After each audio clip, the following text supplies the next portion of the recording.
Chapter 29. Job speaks of his former blessings. Job continued speaking. I long for the years gone by when God took care of me, when he lit up the way before me and I walked safely through the darkness. When I was in my prime, God's friendship was felt in my home. The Almighty was still with me and my children were around me. My cows produced milk in abundance and my groves poured out streams of olive oil. Those were the days when I went to the city gate and took my place among the honored leaders. The young stepped aside when they saw me, and even the aged rose in respect at my coming. The princes stood in silence and put their hands over their mouths. The highest officials of the city stood quietly, holding their tongues in respect. All who heard me praised me. All who saw me spoke well of me, for I assisted the poor in their need and the orphans who required help. I helped those without hope, and they blessed me, and I caused the widows' hearts to sing for joy. Everything I did was honest, righteousness covered me like a robe, and I wore justice like a turban. I served as eyes for the blind and feet for the lame. I was a father to the poor and assisted strangers who needed help. I broke the jaws of godless oppressors and plucked their victims from their teeth. I thought, surely I will die surrounded by my family after a long, good life. For I am like a tree whose roots reach the water, whose branches are refreshed with the dew. New honors are constantly bestowed on me, and my strength is continually renewed. Everyone listened to my advice. They were silent as they waited for me to speak. And after I spoke, they had nothing to add, for my counsel satisfied them.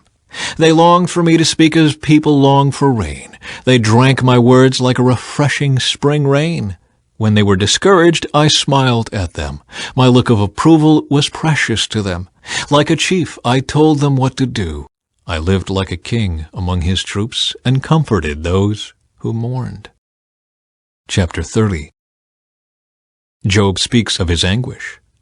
But now I am mocked by people younger than I, by young men whose fathers are not worthy to run with my sheepdogs. A lot of good they are to me, those worn-out wretches. They are gaunt with hunger and flee to the deserts, to desolate and gloomy wastelands. They pluck wild greens from among the bushes and eat from the roots of broom trees. They are driven from human society, and people shout at them as if they were thieves. So now they live in frightening ravines, in caves, and among the rocks. They sound like animals howling among the bushes, huddled together beneath the nettles. They are nameless fools, outcasts from society. And now they mock me with vulgar songs. They taunt me. They despise me and won't come near me except to spit in my face. For God has cut my bowstring. He has humbled me. So they have thrown off all restraint. These outcasts oppose me to my face. They send me sprawling and lay traps in my path. They block my road and do everything they can to destroy me. They know I have no one to help me. They come at me from all directions. They jump on me when I am down. I live in terror now. My honor has blown away in the wind, and my prosperity has vanished like a cloud. And now my life seeps away. Depression haunts my days. At night my bones are filled with pain, which gnaws at me relentlessly. With a strong hand, God grabs my shirt. He grips me by the collar of my coat. He has thrown me into the mud. I'm nothing more than dust and ashes.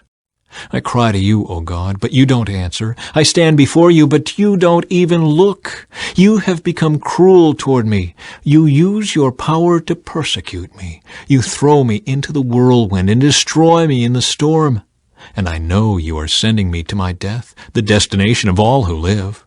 Surely no one would turn against the needy when they cry for help in their trouble. Did I not weep for those in trouble? Was I not deeply grieved for the needy? So I looked for good, but evil came instead.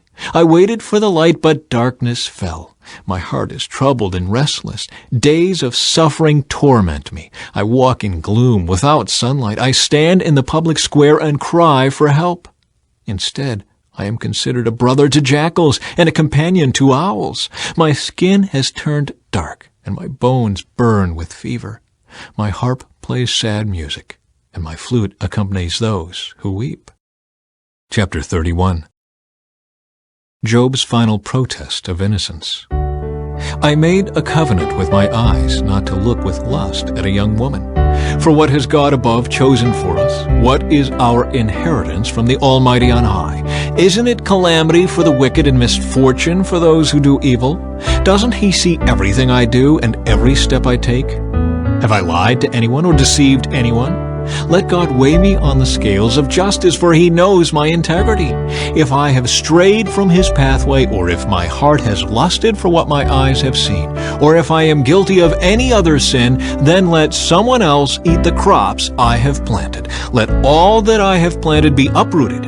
If my heart has been seduced by a woman, or if I have lusted for my neighbor's wife, then let my wife belong to another man. Let other men sleep with her.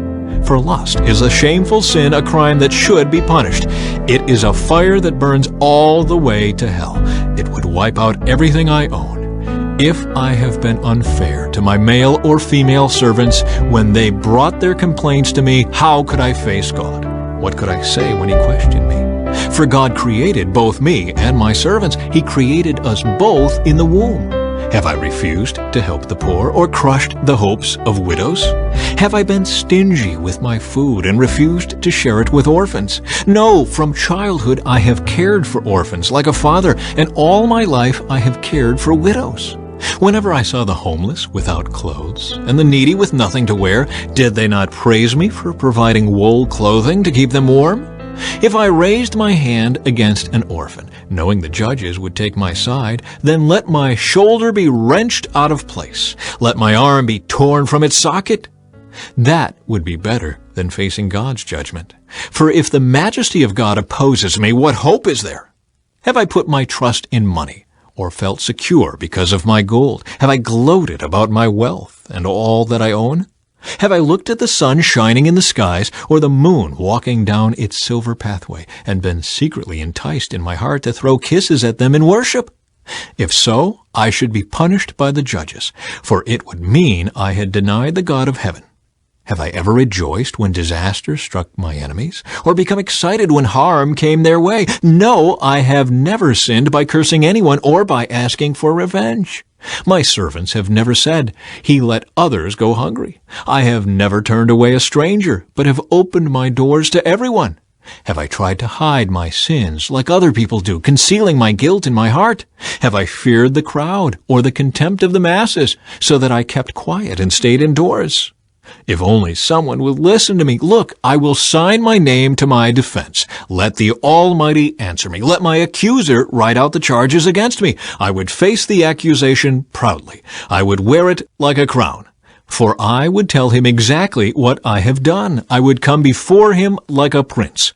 If my land accuses me and all its furrows cry out together, or if I have stolen its crops or murdered its owners, then let thistles grow on that land instead of wheat, and weeds instead of barley.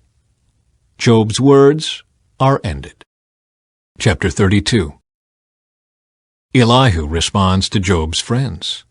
Job's 3 friends refused to reply further to him because he kept insisting on his innocence. Then Elihu, son of Barachel the Buzite of the clan of Ram, became angry. He was angry because Job refused to admit that he had sinned and that God was right in punishing him. He was also angry with Job's 3 friends, for they made God appear to be wrong by their inability to answer Job's arguments. Elihu had waited for the others to speak to Job, because they were older than he. But when he saw that they had no further reply, he spoke out angrily. Elihu, son of Barachel the Buzite, said, I am young and you are old, so I held back from telling you what I think. I thought, those who are older should speak, for wisdom comes with age. But there is a spirit within people, the breath of the Almighty within them, that makes them intelligent. Sometimes the elders are not wise. Sometimes the aged do not understand justice. So listen to me and let me tell you what I think. I have waited all this time, listening very carefully to your arguments, listening to you grope for words. I have listened, but not one of you has refuted Job or answered his arguments. And don't tell me he is too wise for us. Only God can convince him. If Job had been arguing with me, I would not answer with your kind of logic. You sit there baffled with nothing more to say. Should I continue to wait, now that you are silent? Must I also remain silent? No, I will say my piece. I will speak my mind. For I am full of pent-up words, and the spirit within me urges me on. I am like a cask of wine without a vent, like a new wineskin ready to burst. I must speak to find relief, so let me give my answers. I won't play favorites or try to flatter anyone, for if I tried flattery, my Creator would soon destroy me. Chapter 33. Elihu presents his case against Job. Listen to my words, Job. Pay attention to what I have to say.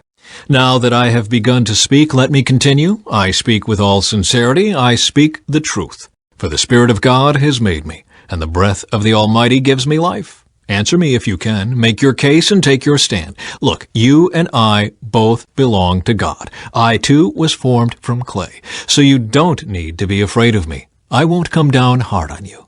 You have spoken in my hearing, and I have heard your very words. You said, I am pure, I am without sin, I am innocent, I have no guilt. God is picking a quarrel with me, and he considers me his enemy. He puts my feet in the stocks and watches my every move. But you are wrong, and I will show you why. For God is greater than any human being. So why are you bringing a charge against him? Why say he does not respond to people's complaints? For God speaks again and again, though people do not recognize it. He speaks in dreams, in visions of the night, when deep sleep falls on people as they lie in their beds. He whispers in their ears and terrifies them with warnings. He makes them turn from doing wrong. He keeps them from pride.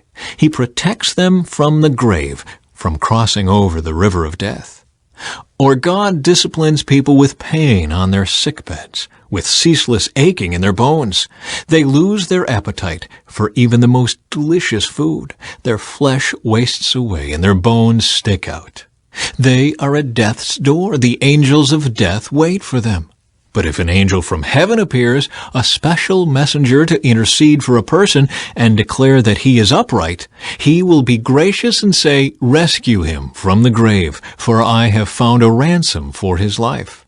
Then his body will become as healthy as a child's, firm and youthful again. When he prays to God, he will be accepted, and God will receive him with joy and restore him to good standing. He will declare to his friends, I sinned and twisted the truth, but it was not worth it. God rescued me from the grave, and now my life is filled with light. Yes, God does these things again and again for people. He rescues them from the grave so they may enjoy the light of life. Mark this well, Job. Listen to me, for I have more to say. But if you have anything to say, go ahead. Speak, for I am anxious to see you justified. But if not, then listen to me. Keep silent, and I will teach you wisdom. Chapter 34. Elihu accuses Job of arrogance. Then Elihu said, Listen to me, you wise men. Pay attention, you who have knowledge. Job said, The ear tests the words it hears, just as the mouth distinguishes between foods. So let us discern for ourselves what is right. Let us learn together what is good. For Job also said, I am innocent, but God has taken away my rights. I am innocent, but they call me a liar. My suffering is incurable, though I have not sinned. Tell me, has there ever been a man like Job with his thirst for irreverent talk? He chooses evil people as companions. He spends his time with wicked men. He has even said, Why waste time trying to please God? Listen to me, you who have understanding. Everyone knows that God doesn't sin. The Almighty can do no wrong. He repays people according to their deeds. He treats people as they deserve. Truly, God will not do wrong. The Almighty will not twist justice. Did someone else put the world in his care? Who set the whole world in place? If God were to take back his spirit and withdraw his breath, all life would cease, and humanity would turn again to dust. Now listen to me. If you are wise, pay attention to what I say. Could God govern if he hated justice? Are you going to condemn the Almighty Judge? For he says to kings, You are wicked, and to nobles, You are unjust. He doesn't care how great a person may be, and he pays no more attention to the rich than to the poor. He made them all. In a moment they die. In the middle of the night they pass away. The mighty are removed without human hand. For God watches how people live. He sees everything they do. No darkness is thick enough to hide the wicked from his eyes. We don't set the time when we will come before God in judgment. He brings the mighty to ruin without asking anyone, and he sets up others in their place. He knows what they do, and in the night he overturns and destroys them. He strikes them down because they are wicked, doing it openly for all to see. For they turned away from following him. They have no respect for any of his ways. They cause the poor to cry out, catching God's attention. He hears the cries of the needy. But if he chooses to remain quiet, who can criticize him? When he hides his face, no one can find him, whether an individual or a nation. He prevents the godless from ruling, so they cannot be a snare to the people. Why don't people say to God, I have sinned, but I will sin no more? Or, I don't know what evil I have done. Tell me, if I have done wrong, I will stop at once. Must God tailor his justice to your demands? But you have rejected him. The choice is yours, not mine. Go ahead, share your wisdom with us. After all, bright people will tell me, and wise people will hear me say, Job speaks out of ignorance. His words lack insight. Job, you deserve the maximum penalty for the wicked way you have talked. For you have added rebellion to your sin. You show no respect, and you speak many angry words against God.